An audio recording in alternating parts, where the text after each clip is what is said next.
Bonjour à tous, bienvenue sur e-learning physique. On est dans notre deuxième vidéo concernant l'oscillateur harmonique. Donc dans la première vidéo, on a mis en équation, dans le cas particulier du ressort, un peu le ressort dans tous les sens, horizontal, vertical, sur un plan incliné, on a mis en équation, donc on a établi l'équation différentielle de l'oscillateur harmonique. Tout à l'heure, on rajoutera également un second membre. Aujourd'hui, on va parler des solutions de l'équation de l'oscillateur harmonique. Je vais aller plus loin que le cours traditionnel de première année où simplement on balance les solutions, on demande éventuellement de vérifier les solutions. Je vais expliquer d'où elles viennent parce que je pense que c'est important, donc ça peut également servir de révision pour des élèves de deuxième année ou pour des élèves de première année qui veulent aller plus loin avec leur cours et comprendre profondément d'où viennent les solutions mathématiques. Et puis on va faire le lien entre les mathématiques et la physique, en particulier le rôle des conditions initiales, le rôle des solutions particulières. Bref, on va essayer de voir tout ça en détail. Et on va commencer à résoudre l'équation de l'oscillateur harmonique sans second membre. Alors dans la précédente vidéo, on a vu que l'équation différentielle vérifiée par x de t, qui caractérise la position du point P à l'extrémité du ressort, est celle-là, l'équation de l'oscillateur harmonique, x point point, la dérivée seconde de x par rapport au temps, plus oméga 0 carré x est égal à 0. Donc, quand tu rencontreras en physique cette équation différentielle, parce que tu vas la rencontrer dans bien d'autres situations que simplement le ressort, tu vas la rencontrer en électricité pour un circuit LC sans résistance, et tu vas plus généralement la rencontrer à chaque fois qu'un point est écarté d'une position d'équilibre stable en mécanique. Donc l'oscillateur harmonique, c'est vraiment très important, sans parler même que tu peux le rencontrer en mécanique quantique. Ça, c'est encore une autre histoire. J'ai aussi fait une vidéo là-dessus. Mais bon, alors, donc on a l'équation de l'oscillateur harmonique sans second membre. Dans quel cas est-ce qu'on a vu ça la dernière fois? C'est arrivé quand systématiquement on a placé l'origine de l'axe des x sur la position d'équilibre du point P. Alors, quand le ressort était horizontal, la position d'équilibre, c'était la longueur à vide. Quand le ressort était vertical, donc ici c'était la configuration un peu comme les suspensions de voiture, donc là le ressort est fixé en bas, la longueur à l'équilibre était plus petite que la longueur à vide et on avait fixé l'origine des x dans une situation particulière sur cette position d'équilibre. Et on a vu qu'en utilisant judicieusement la longueur à l'équilibre, eh bien, le second membre était nul. Et voilà ce que je vais fixer comme condition initiale. Alors, je ne vais pas prendre le cas traditionnel où on écarte par rapport à la position d'équilibre sans vie et qu'on lâche sans vitesse, on va un peu changer. Donc, on va dire qu'à t égale 0, c'est x qui est nul et la vitesse x point vaut v0. Donc, on communique une certaine vitesse en prenant x égale 0 à l'instant t égale 0 et on va voir ensemble comment résoudre cette équation différentielle d'un point de vue mathématique, d'un point de vue physique et faire le lien entre les deux. Alors, tout d'abord, il y a plusieurs façons de résoudre l'équation différentielle dans ton cours. Pour faire d'abord quelques rappels, on a dû te donner directement la forme des solutions de cette équation différentielle en notation réelle. Donc A cosinus oméga 0 t plus phi. Il y a deux constantes d'intégration. Donc c'est A et phi qui restent à déterminer. Donc le oméga 0 évidemment c'est le même que dans l'équation différentielle. Alors comment voir que cette solution est effectivement solution de l'équation différentielle? Quand dans une équation différentielle on te donne une solution, ce qu'il suffit de faire c'est de la prendre et de la réinjecter, donc en dérivant deux fois par rapport au temps, et en réinjectant ça et en additionnant, tu peux vérifier qu'effectivement cette solution vérifie bien l'équation différentielle, donc c'est une simple vérification, ça marche. Voilà, on te l'a donné, tu ne sais pas d'où elle sort, mais tu l'as. Ensuite, l'équation étant du second ordre, c'est important que tu saches qu'il faut deux constantes d'intégration. Donc ça, équation d'ordre 2, deux constantes d'intégration. On verra plus tard, équation d'ordre 1, une constante d'intégration. Donc il y a A et phi à déterminer. Et pour les déterminer, la méthode, c'est d'appliquer ce qu'on appelle les conditions initiales, c'est-à-dire de connaître à un instant donné qu'on fixe égale à 0, une valeur de x et par exemple une valeur de sa dérivée, pour pouvoir fixer les conditions initiales. Alors peut-être qu'avant d'aller plus loin et de voir peut-être d'où viennent les solutions, on pourrait se lancer là-dedans. Là, on est vraiment dans le cadre de ton programme de première année et il n'y a aucune originalité. Donc on va apprendre à appliquer des conditions initiales. Donc simplement tu prends cette solution et tu fais t égale 0 dans cette solution. Donc on te dit que x vaut 0 à t égale 0. Donc ça fait a cosinus phi. Donc puisque j'ai fait t égale 0. N'oublie pas de fixer la valeur de t. C'est un peu évident, mais bon, il faut le dire. Alors, donc ou bien a est nul, puisque tu as un produit, ou bien cos phi est nul. Évidemment, si tu prends a nul, tu annules la solution quel que soit t. Donc c'est pas intéressant, évidemment, x égale 0 tout le temps est solution de l'équation différentielle, mais évidemment, c'est pas intéressant. Donc c'est pas a qui vaut 0, mais c'est cos phi. Donc cos phi vaut 0. Alors je t'encourage toujours à faire des petits cercles trigonométriques. Voilà, tu sais que, alors cos phi vaut 0, donc ça correspond soit à ce point, soit à ce point. Donc phi qui vaut plus ou moins pi sur 2 modulo 2pi. Tu peux choisir celui que tu veux. Hein? Alors, tu peux choisir ou bien plus pi sur 2 ou bien moins pi sur 2. Moi, je vais choisir moins pi sur 2. Alors, pourquoi? Donc, je vais pouvoir réécrire la solution cosinus oméga 0t moins pi sur 2. Pourquoi je vais choisir ça? Eh bien, parce que c'est aussi, puisque cosinus est pair, cosinus de pi sur 2 moins oméga 0t. Alors là, il y a des petites astuces de calcul. Il faut que tu saches que quand deux angles sont complémentaires à pi sur 2, on échange leur cosinus et leur sinus. C'est-à-dire que cosinus de pi sur 2 moins oméga 0t, c'est le sinus de oméga 0t. Donc en fait, ça, je le transforme en fait le cosinus en un sinus. Voilà, c'est une petite astuce, mais très souvent utilisée. Donc voilà, finalement, la solution s'écrit x de t égale a sinus oméga 0t, reste à déterminer a, et pour déterminer a, il faut se servir de l'autre condition initiale sur la vitesse. Alors, une fois que j'ai déterminé cette forme-là, je peux la dériver par rapport au temps. Évidemment, il faut toujours dériver par rapport au temps avant de fixer le temps. Donc la dérivée du sinus, c'est plus le cosinus. Donc voilà, et maintenant, je peux fixer t égale 0, donc ça fait v0 est égal à oméga 0a, cosinus de 0, ça fait 1. Et j'en déduis que A vaut V0 sur oméga 0. Et donc j'ai l'amplitude des oscillations V0 sur oméga 0 sinus de oméga 0 fois T. Donc voilà, là on est vraiment dans le cadre du programme. Alors on pourrait dessiner cette fonction, bien évidemment. Donc on a une sinusoïde, donc la sinusoïde elle passe par 0. Donc on a une période t0 est égale à 2pi sur oméga 0, donc là c'est x en fonction du temps, et on a une amplitude donc qui vaut v0 sur oméga 0. Plus on a donné une vitesse initiale importante, plus l'amplitude des oscillations sera grande, ce qui paraît tout à fait logique. Bon, alors j'aimerais, moi, te montrer un petit peu d'autres choses. Je ne sais pas si tu vois, mais cette histoire de cos phi égale 0, de déterminer phi, ça, généralement, c'est pénible. La plupart des étudiants n'aiment pas ça et je peux les comprendre.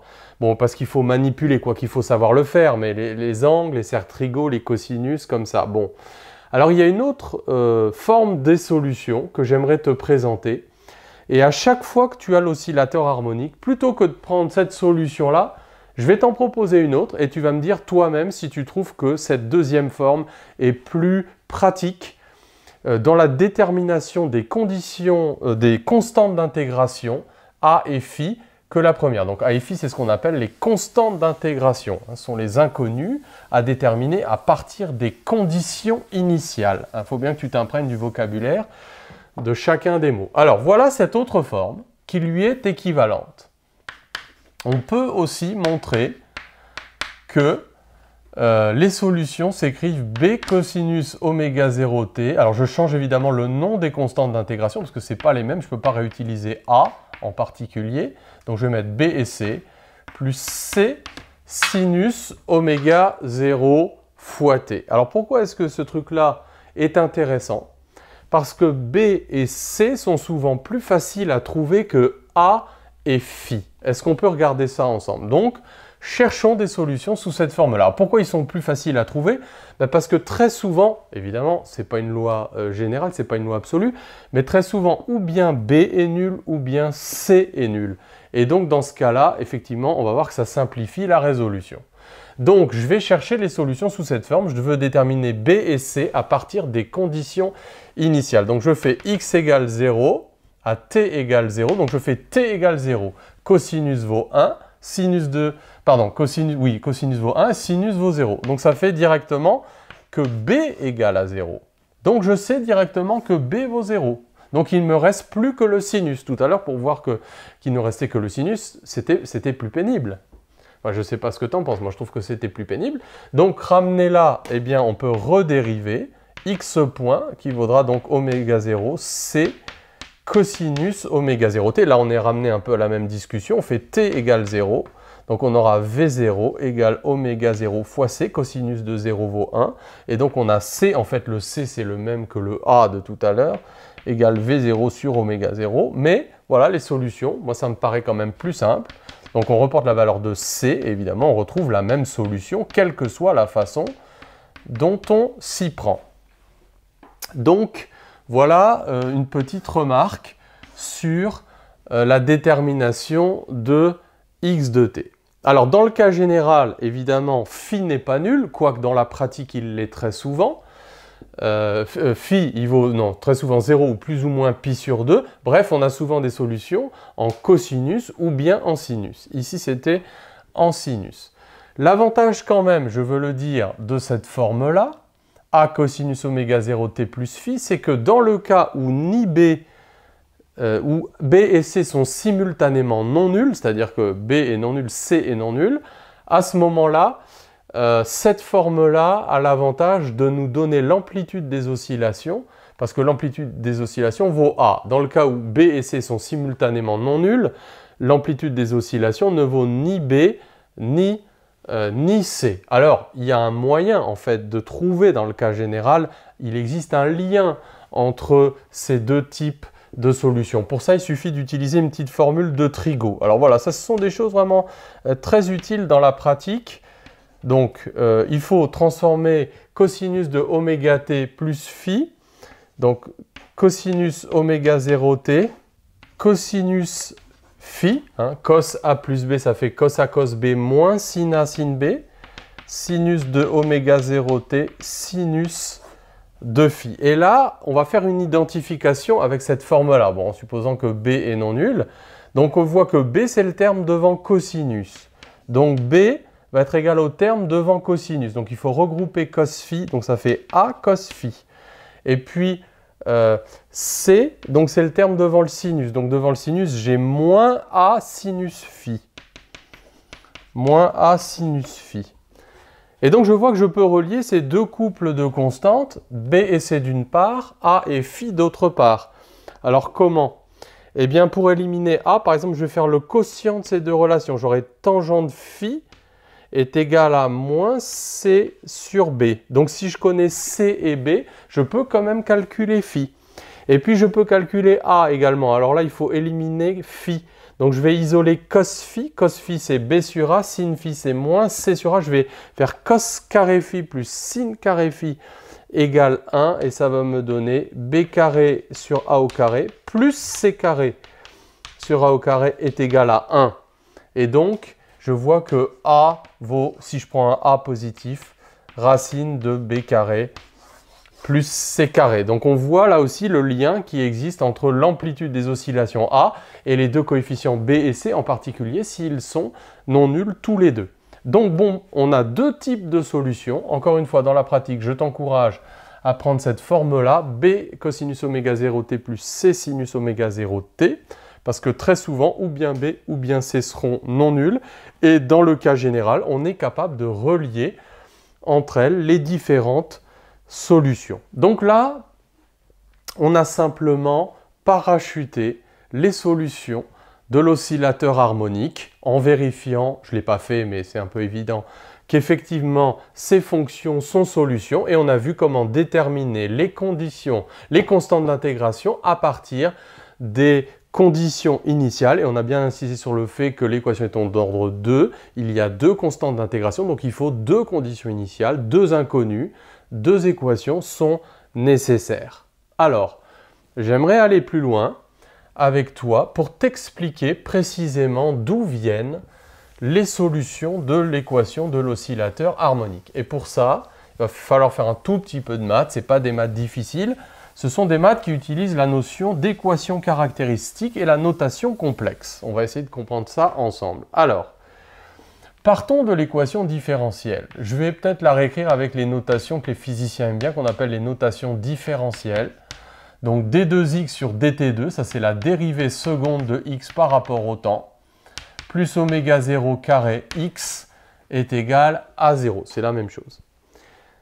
Et cherchons des solutions à cette équation sous la forme exponentielle rt. Donc supposons que x de t s'écrit grand A exponentielle rt. Pourquoi pas?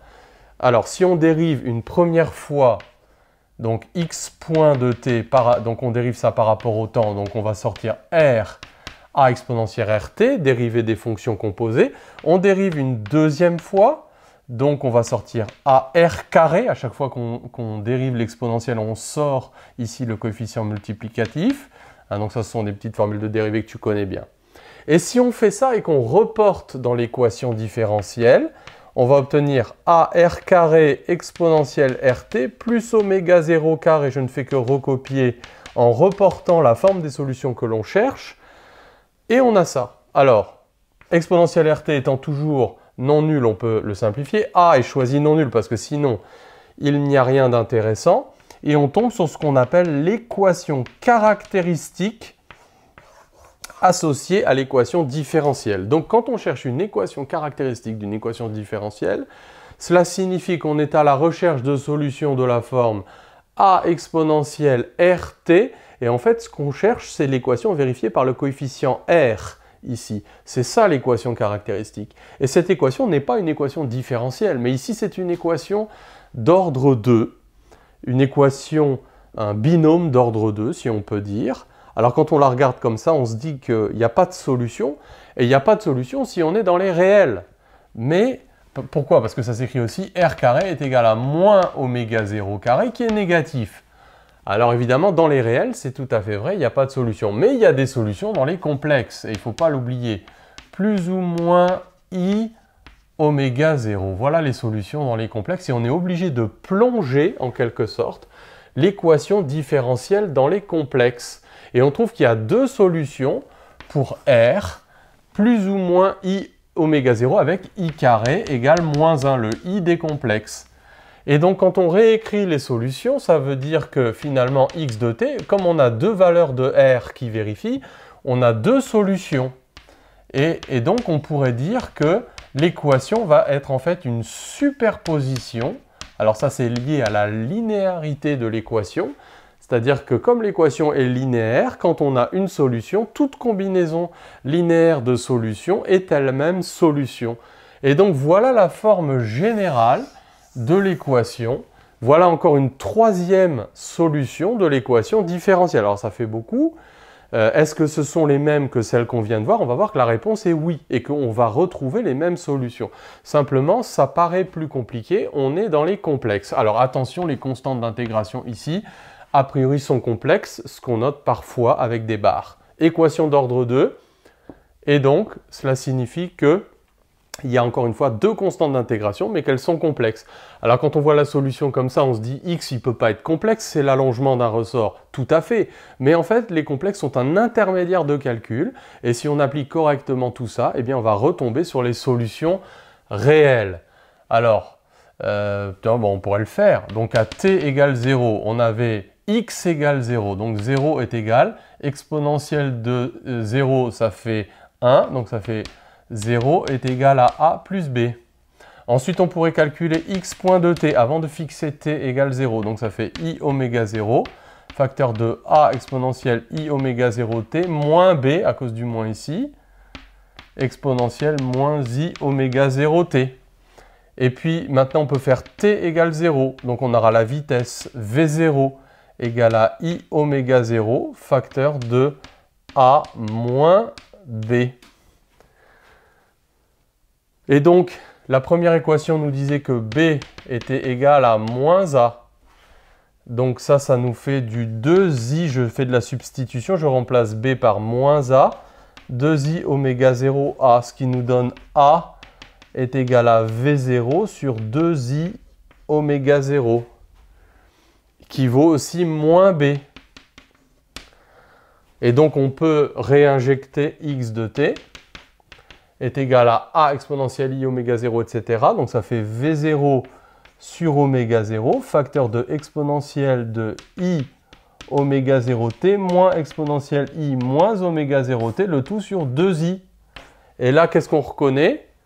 Eh bien ça, c'est le lien qui existe entre les formules. Alors je ne sais jamais si c'est Moivre ou Euler, mais exponentielle I oméga 0t moins exponentielle moins I oméga 0t sur 2i, ça c'est sinus de oméga 0t. Donc évidemment, on retombe sur la solution réelle en étant passé par l'intermédiaire des complexes. Alors bien sûr, à ce stade, on va dire, ça ne présente aucun intérêt, c'est beaucoup plus compliqué que de travailler comme on l'a fait avec par exemple les constantes B et C, et c'est tout à fait vrai. A priori, on ne va pas écrire les solutions de l'équation de l'oscillateur harmonique sous cette forme. Quoique, tu verras plus tard qu'en mécanique quantique, on a également l'équation de l'oscillateur harmonique pour ce qu'on appelle des états de diffusion. Et là, à ce moment-là, il faudra que tu maîtrises parfaitement ces solutions complexes de l'équation parce que ce sont celles-là que tu choisiras. Alors, je te laisse ça pour plus tard, mais voilà, à un moment donné ou à un autre, il faudra que tu saches jongler entre les différents types de solutions. Mais quel est l'autre intérêt? Alors, puisque ce n'est pas forcément plus commode que de garder des solutions réelles, quel est l'intérêt? L'intérêt, c'est de comprendre d'où viennent les solutions en cosinus et en sinus. Il faut comprendre que fondamentalement, des exponentielles complexes de ce genre, c'est la même chose entre guillemets que des cosinus et des sinus.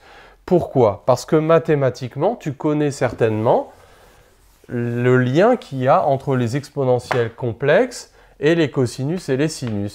Ce sont des combinaisons linéaires. Là, je viens d'utiliser le lien qu'il y a entre une combinaison linéaire d'exponentielles complexes qui redonne le sinus. On peut faire le travail dans l'autre sens.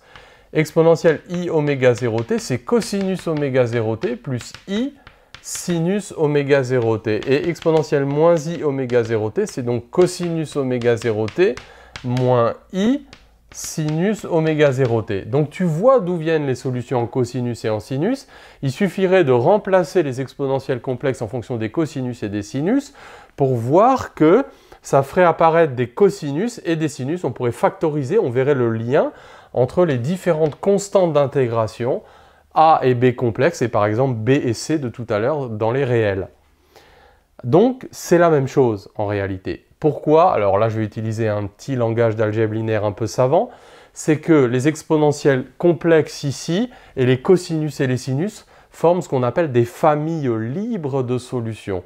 C'est-à-dire que toute solution s'écrit comme une combinaison linéaire de ces deux familles de solutions, que ce soit des exponentielles complexes ou des cosinus et des sinus. Donc ça, c'est l'aspect mathématique. Bon, si tu ne comprends pas tout pour l'instant, tu comprendras quand tu feras ton cours d'algèbre linéaire. Donc on a deux familles libres de solutions, exponentielle I oméga 0t, exponentielle moins I oméga 0t, et cosinus et sinus. Voilà pourquoi x de t peut s'exprimer au choix comme une combinaison linéaire d'exponentielles complexes ou de cosinus et de sinus, et ça c'est vraiment fondamental. Alors, ça c'était pour expliquer d'où viennent les solutions en cosinus et sinus, et savoir qu'on peut jongler entre les différents types de solutions. Alors maintenant, on va parler un petit peu, pas d'autre chose, mais on va rajouter une difficulté supplémentaire à la résolution de l'équation de l'oscillateur harmonique, parce que ce qu'on a vu précédemment, c'est que finalement, il n'y avait pas de second membre à l'équation de l'oscillateur harmonique uniquement quand on choisissait l'origine de l'axe des x, toujours ces problèmes d'origine de l'axe des x pour les ressorts, sur la position d'équilibre. À ce moment-là, le second membre est nul Et on a vu qu'on avait une solution sinusoïdale puisque le point oscille autour de x égale 0, hein, autour de sa position d'équilibre, x égale 0. Maintenant, que se passe-t-il si au contraire, alors on avait fait un cas comme ça sur lequel je ne reviens pas pour la mise en équation la dernière fois, c'est on choisit l'origine de l'axe des x en haut et on a un ressort vertical pendu vers le bas. Et donc l'axe des x représente ici la longueur du ressort et non pas l'allongement ni l'écart à la position d'équilibre. Et à ce moment-là, on a vu qu'il y avait un second membre à l'équation. Alors l'équation s'écrivait, donc x2 points plus oméga 0 carré x est égal à, alors je vais peut-être l'écrire avec k sur m, hein, parce que c'était k sur m, donc est égal à g, donc plus kl0 sur petit m. Donc, il va falloir que tu saches résoudre aussi l'équation différentielle de l'oscillateur harmonique quand il y a un second membre, et ici, voilà, ce second membre est constant. X de t va être la somme de x, je vais appeler ça équation sans second membre, ESSM. Bon, il y a différentes solutions, certains appellent ça XH pour équation homogène associée de t, plus x solution particulière de t. Alors, qu'est-ce que représentent ces différents termes? Le premier terme, en fait, représente la solution XH de t, je vais l'appeler XH de t, ce qu'on appelle l'équation homogène associée, c'est celle qu'on vient de voir, c'est-à-dire celle pour laquelle le second membre est nul. Voilà pourquoi on appelle ça homogène, c'est parce que x égale 0 est solution de l'équation homogène. X égale 0 n'est pas solution quand le second membre est non nul, mais x égale 0 est solution quand le second membre est nul, donc on appelle ça la solution homogène. Donc là, on vient de voir les solutions, donc x de t s'écrivait, donc si on prend la solution la plus commode, b cosinus oméga 0t plus c sinus oméga 0t. Donc ça, c'est xh de t. Donc là, il n'y a rien de nouveau, c'est ce qu'on vient de voir dans le point précédent. X solution particulière de t. Donc là, comme son nom l'indique, on va chercher une solution particulière. Alors particulière dans le sens où on va lui imposer une condition supplémentaire. Et cette condition supplémentaire, c'est d'être constante. Alors pourquoi? Bien, la théorie des équations différentielles nous dit que si le second membre est constant, eh bien on va chercher une solution particulière qui elle-même est constante. Donc si elle est constante, donc on va chercher en fait un xsp qui ne dépend pas du temps, qui est constant, parce que le second membre est constant. À ce moment-là, sa dérivée seconde par rapport au temps est nulle, même sa dérivée première est nulle, puisque c'est une constante. Et donc, pour avoir cette solution, il suffit graphiquement d'enlever, de faire x point point égale 0, et donc d'identifier x solution particulière avec la valeur de x qui vérifie cette équation. Et là, on s'aperçoit que on peut multiplier par m sur k, et donc ça fait L0 plus mg sur k. Alors ça, c'est l'aspect mathématique. Mais comme j'ai dit, on va faire le lien entre l'aspect mathématique et l'aspect physique.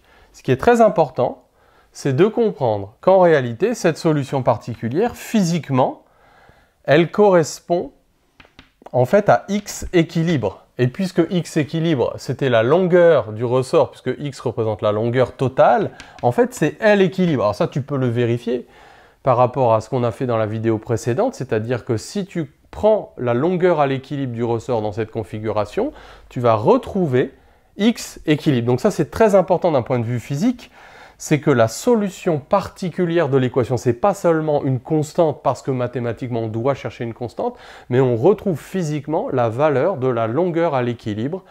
Pourquoi? Eh bien parce que, en fait ici on peut le remettre, x solution particulière qui en fait est x équilibre. Alors pardon, je ne vais pas le mettre ici parce que ça c'était la solution homogène, je vais plutôt le mettre ici.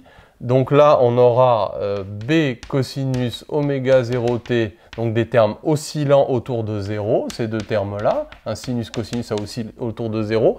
Mais on rajoute une constante.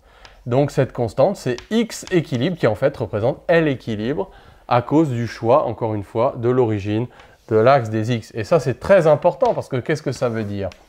Ben, ça veut dire que quand je vais tracer x en fonction du temps, x ne va pas osciller autour de 0, mais il va osciller autour de x équilibre. Et donc les solutions, en fait, vont être des solutions autour de x équilibre. La valeur moyenne de x, c'est x équilibre, parce que la valeur moyenne de ces deux termes est nulle, et on a l'amplitude des oscillations. Voilà donc la forme des solutions, c'est-à-dire que x, eh bien, n'oscille plus autour de 0. Évidemment, le ressort, il n'oscille pas comme ça, mais il oscille autour de la valeur à l'équilibre avec une certaine amplitude qui va être fixée par les conditions initiales. Alors, quel est le point important? C'est que pour déterminer B et C, ce qu'il me faut maintenant, ce sont des conditions initiales. Alors, je pourrais les prendre comme je veux. Je vais changer par rapport à ce que j'ai fait tout à l'heure. On va faire x est égal à...